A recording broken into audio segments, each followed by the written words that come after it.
My story began with a single sentence that burned itself into my life forever. "We've agreed you're no longer part of the family." It arrived at 7:42 p.m. on a cold Thursday night, glowing on my phone like a quiet knife. No explanation, no hesitation, just exile. I remember the way the message box pulsed as if it were alive.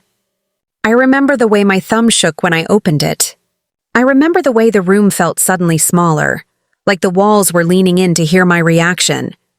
The words came from my mother, a woman who once tied my shoelaces for school, a woman who used to say I was the glue that held everyone together, a woman who, until that moment, I believed would never abandon her own child. But that night, she did. Just an hour earlier, life felt almost normal. I was doing dishes, replaying a meeting from work, thinking about what groceries I needed for the week. I didn't know my entire place in the family had already been decided without me. I didn't know that a vote had been taken. I didn't know that people who shared my blood had quietly agreed that I should be erased. The message continued with something even colder. "Don't come to any gatherings. It's better this way." Better for whom? Better for what? She didn't say. I remember leaning on the countertop, feeling my heartbeat in my wrists. The clock above the stove ticked once every second, louder than I had ever heard it. Outside, a neighbor's dog barked, and for a moment I felt jealous that even a barking dog seemed to have a place it belonged. The betrayal wasn't loud. It wasn't dramatic.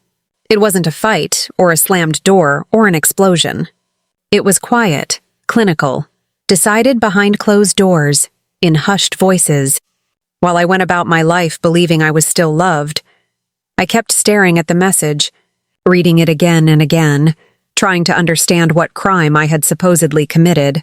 And then my phone lit up once more. Another message. Short, sharp, final. It simply said, "You know what you did, but I didn't. Not yet." And what I would uncover about that night, about the real reason I had been cut out, would shatter everything I thought I knew about my family. Before everything fell apart, my life had the quiet rhythm of a family that looked ordinary from the outside. We weren't wealthy, but we were close. At least that's what I told myself. I grew up in a small house painted cream white, with a front porch that always smelled like jasmine because my mother insisted on keeping those flowers alive, even in winter. She used to say, "If something belongs to you, you take care of it," a sentence I would later replay in my mind with bitter irony. I was the middle child. Not loud like my older sibling, not fragile like the younger one. I was the steady one, the helper, the peacemaker. Every birthday, every holiday, every family crisis, I was there.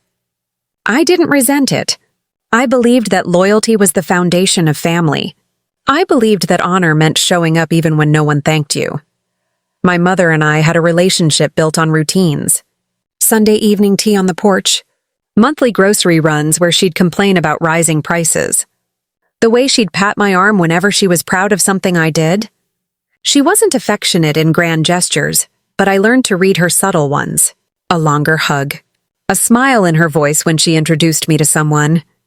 A quiet drive safe, she always repeated twice.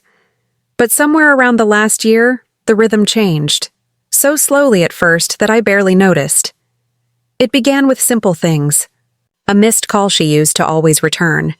A birthday dinner that felt rushed, like she had somewhere else to be. A Mother's Day message left on read until evening, instead of answered in seconds. Then it became practical differences.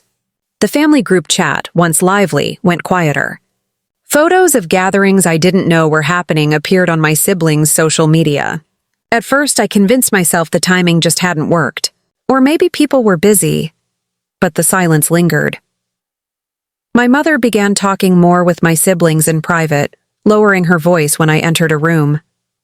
Once, during a visit, I saw her close a notebook quickly when I walked into the kitchen. She smiled too fast, the kind of smile that doesn't reach the eyes. I tried brushing it off.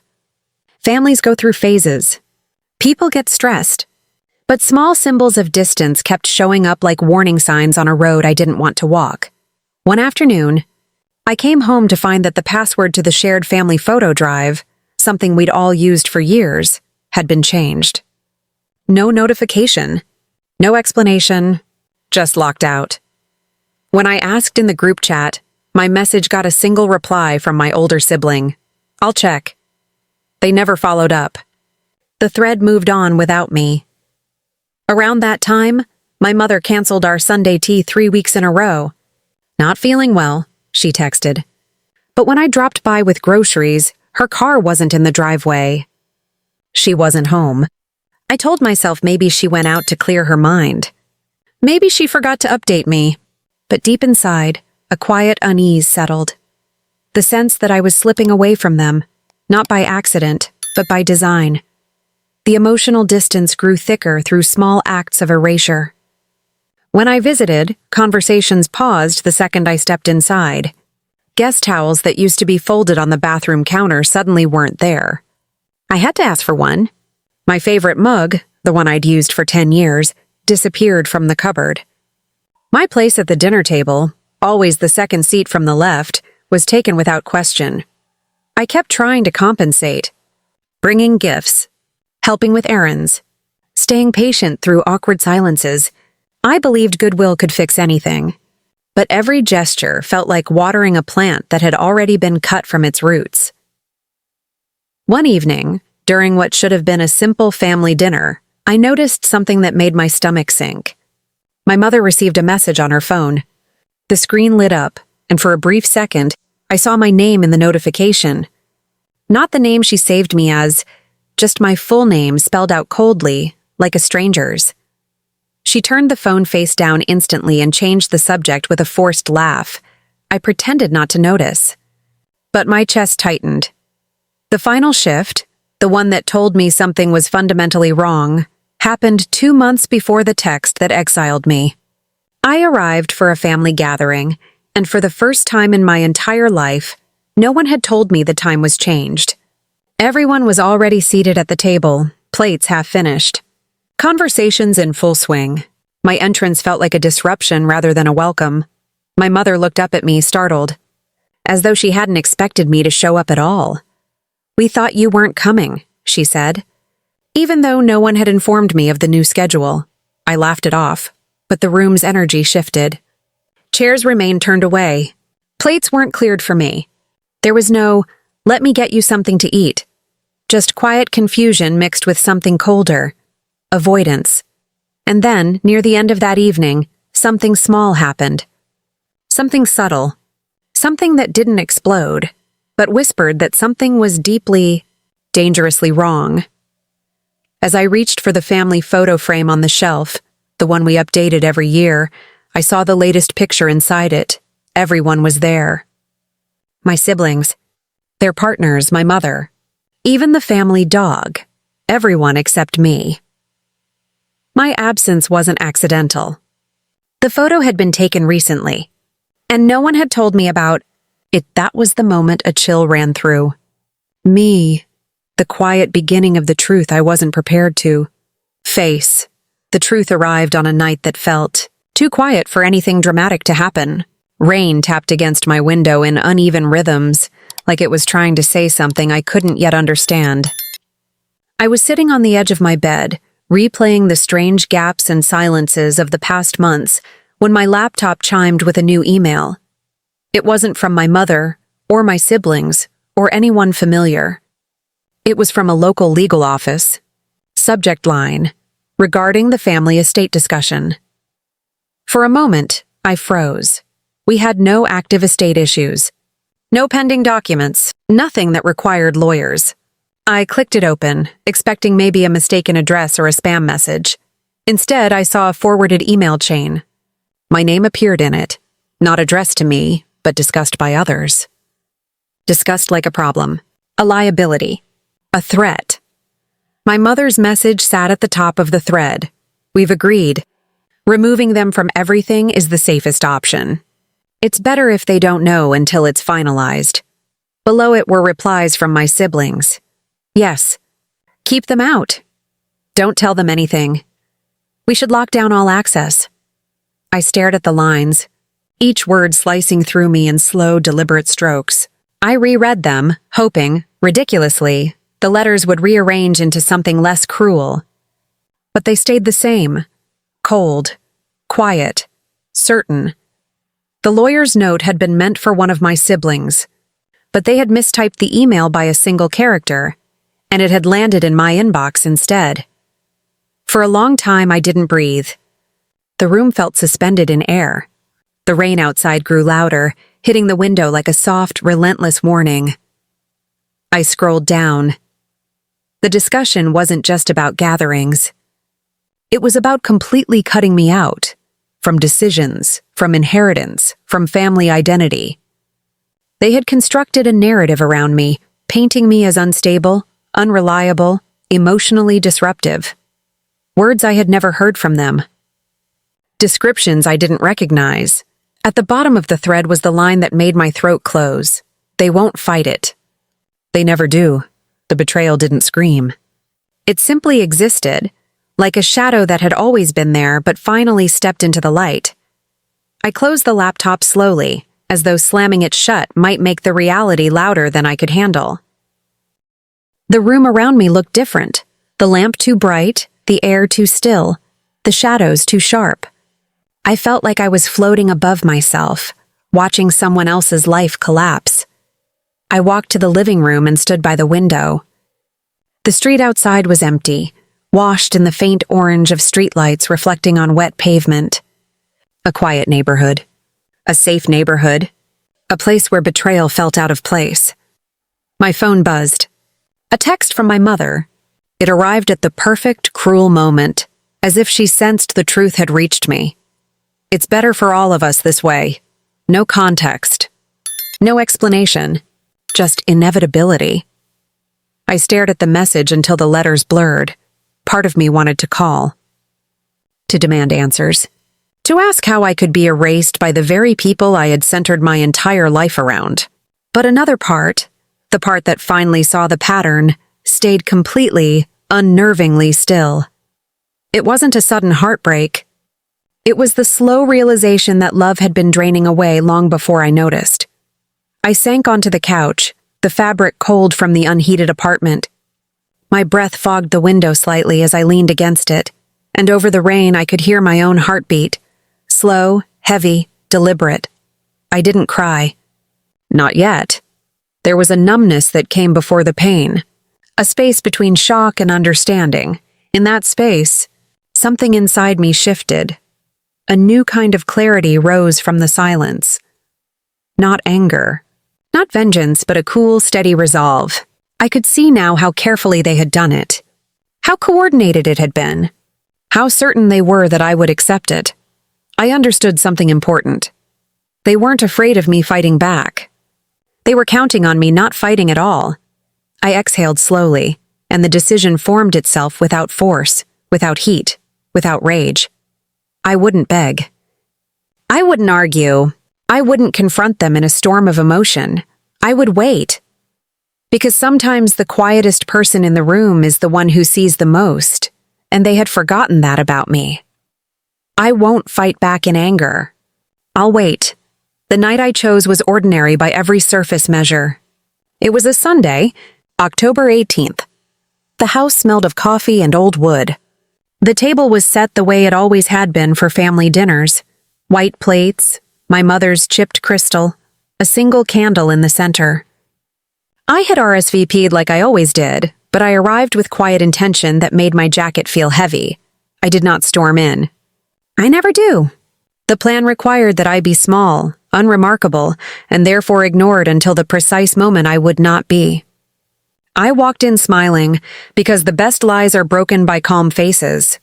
My mother's hand trembled when she reached for mine. My sister's laughter froze like a cracked record when she caught my eye. All of them expected me to fold. They had rehearsed that. I sat at the head of the table because the head was mine by habit, not because I sought it now. Habit keeps people from noticing how much has changed. The first move was simple theater. I pulled from my bag a manila envelope. It made an ordinary sound, the soft rustle of paper. And that sound carried differently in a quiet room. I placed it in front of my mother without looking up. I said, "Before we begin, there's something I need to share." My voice was steady. The candlelight etched new lines in my mother's face. Inside the envelope were copies, bank statements, contractor invoices with my mother's name next to forged signatures, a string of emails that began on my partner's private account and ended with transfers to a shell company named after a dog they'd always joked about. There were recorded conversations I had not planned to use, except they had been given to me by someone who had been willing to speak when it mattered. There were also texts from my sister arranging a private meeting the week after I received my notice from my mother. The evidence was brittle, ordinary, undeniable. I let them breathe in the silence as they read. People do strange things when their reality is rewritten. My brother swallowed so hard his Adam's apple moved like a trapped bird. My mother's fingers dug into the edge of the table. My partner tried to take the papers, to close the loop, to smother the spark. I put my hand over theirs and did not pull away. Next came the quieter, crueler moves. I had private messages from my mother to a lawyer, messages that admitted intent. Intent is what law and conscience both care about. I had tax filings that showed asset transfers timed to the day after a holiday they knew I would be away. I had a recorded phone call in which my sister coached my partner on what to say if I ever returned. Why collect all this? Because I wanted the truth to sit in the room like a living thing. And because I had allies who knew how to turn paperwork into consequence. Outside, my lawyer waited at a table in the car with a pile of documents stamped and signed. He had been patient and exact. He had filed a freeze, an injunction, a demand letter that would land in 3 hours at the firm handling the shell company, the firm my sister's friend used, the friend who had celebrated promotions with champagne I had paid for. The legal world is mechanical and slow, but when you torque its gears at the right place, it moves the way you need it to. I did not have a vendetta against money. I wanted accountability. I wanted the truth to be expensive for the people who thought they could buy silence. I watched the faces at the table. My partner's jaw was tight enough to hurt. My sister's fingers stuttered over the wine glass. My mother found her voice much later, an old, brittle thing.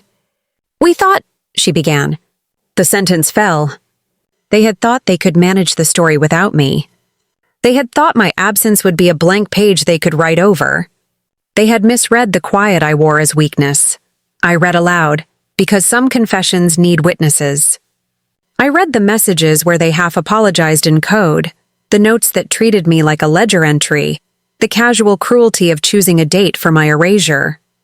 I read the recorded voice that sounded like the mother I had known and the stranger I no longer recognized. I read until their excuses turned into small, limp things that could no longer stand. Then I played the last recording. It was my partner's voice, clear and unguarded, outlining how they would exclude me nicely, a phrase that made the candle flame shiver. The room tilted. My sister left the table and then returned, a paper napkin clutched in her hand like a talisman. My mother's eyes filled, not with repentance, but with the raw knowledge that the story they had told themselves had failed. Justice, in the moment I had orchestrated, was not a spectacle of shouting. It was the precise surgical unmasking of the plan they had so casually made. The freeze request hit their accounts like frost, transfers reversed, access suspended, contractors contacted. The social consequences followed. People who had accepted invitations to be complicit now had to choose sides. A couple of family friends who had always been polite in the company of secrets excused themselves from future gatherings with the awkward honesty of those who had no desire to inherit someone else's guilt. What surprised me then was not the satisfaction of seeing documents do their quiet work. It was the still, small sound inside me that I had not expected to hear. The sound of someone who had set a long simmering principle into motion and found it did not roar, but rather landed, clean, and real. I took none of their money in the moment. I asked for oversight, for restoration where it could be made, and for the truth to be acknowledged publicly among those who mattered to us. They had thought the final move was mine to lose. Instead, my final move was to hold them accountable before the world that had watched us all in small, careful ways.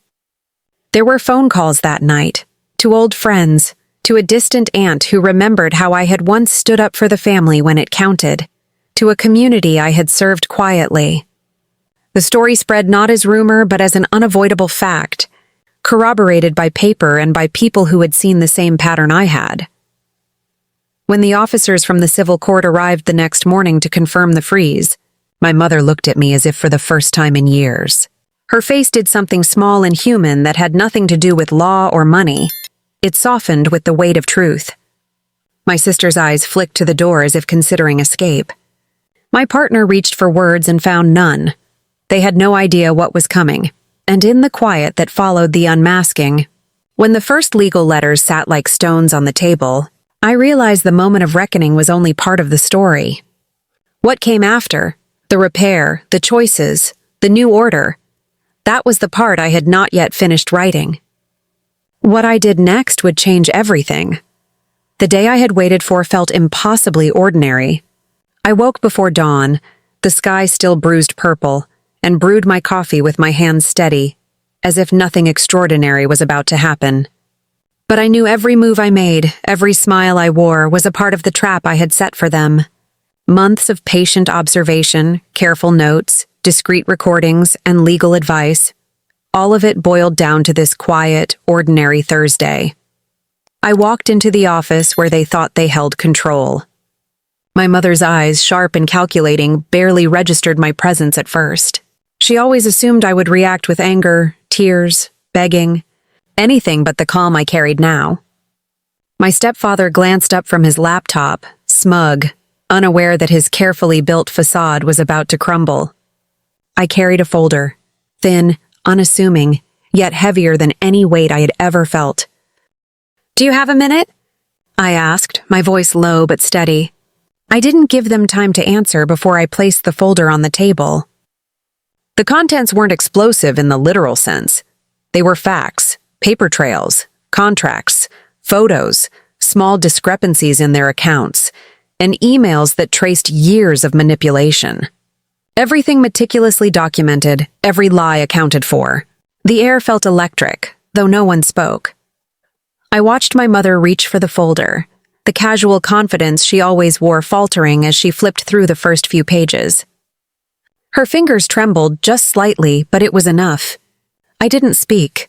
I let the silence do the work, the weight of evidence pressing down like gravity. You've been keeping this," she whispered, disbelief cracking her voice. "I've been watching," I said softly, and it was almost a whisper, a calm wind through the storm.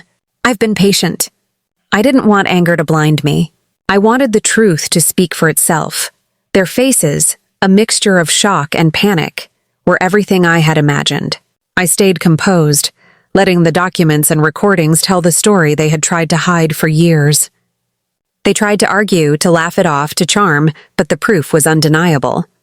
Each piece connected, a chain of trust broken and then exposed with surgical precision. Then came the final part, the legal confirmation. I had quietly secured a neutral authority, a lawyer who verified everything and prepared the official notices. As I placed the final papers on the table, a hush fell. The quiet room, the soft hum of the air conditioner, the distant sound of traffic outside, all of it contrasted with the storm of realization within them. "I've taken steps to protect myself," I said, my voice steady but gentle. "You will no longer have control over my life, my finances, or my choices. I've made sure of that, and I did it without anger. I did it with clarity."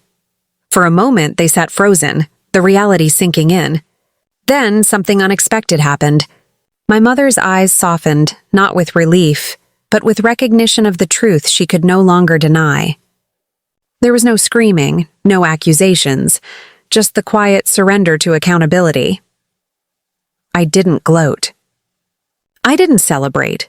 I simply closed the folder, my heart calm, my mind clear. They had learned the cost of manipulation, and I had reclaimed my dignity without losing myself. As I walked out, the sunlight caught the edges of the papers still lying on the table, gleaming like small medals of justice, and in that light, I realized something vital. Revenge wasn't about cruelty. It was about restoration. The calm I felt, the quiet victory, was more powerful than any outburst of rage could have been. They had been forced to face the truth, and in doing so, I had freed myself. And for the first time in years, I smiled without reservation, because the life I had been denied was finally mine. If you want, I can immediately write part 6, Resolution and Moral, keeping the cinematic YouTube style and giving it a strong emotional wrap-up. Do you want me to continue with that? The days that followed were quiet in a way I hadn't known for years. No shouting, no guilt-laden phone calls, no tense dinners where every glance carried unspoken accusations. Just space. Space to breathe, to think, and to rebuild myself without the weight of betrayal pressing on my chest. I moved slowly, savoring the ordinary moments I had once overlooked, the smell of fresh coffee in the morning, the warmth of sunlight through the curtains, the soft hum of life outside my window. I realized that revenge had never been about punishment. It had been about clarity, about reclaiming my life from those who tried to control it. By the time my mother and stepfather had fully grasped what had happened, I had already begun living beyond the shadows of their manipulation. I spent the quiet afternoons reflecting, writing, and reconnecting with friends I had drifted from, people who had always valued honesty over appearances.